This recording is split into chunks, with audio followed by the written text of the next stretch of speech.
হযরত শাহজালাল রহমাতুল্লাহ আলাইহির মাজার জিয়ারতের মধ্য দিয়ে সিলেট সফর শুরু করেন প্রধানমন্ত্রী।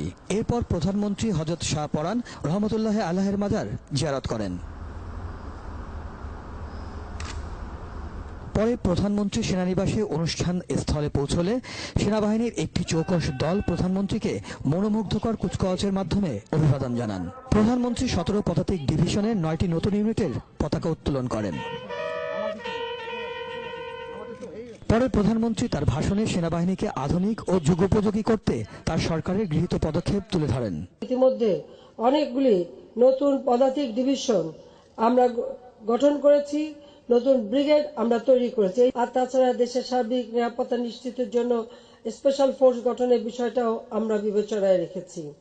সেনাবাহিনীকে দেশের সার্বভৌমত্ব রক্ষায় ঐক্যবদ্ধ থেকে অভ্যন্তরীণ ও বৈশ্বিক হুমকি মোকাবেলায় প্রস্তুত থাকারও আহ্বান জানান প্রধানমন্ত্রী। পবিত্র সংবিধান এবং দেশ মাতৃকার সার্বভৌমত্ব রক্ষার জন্য আপনাদের ঐক্যবদ্ধ থেকে অভ্যন্তরীণ কিংবা বাহ্যিক যে কোনো হুমকি মোকাবেলায় সদা প্রস্তুত আপনারা থাকবেন। মিরাজ বিজু, 21 টেলিভিশন, সিলেট।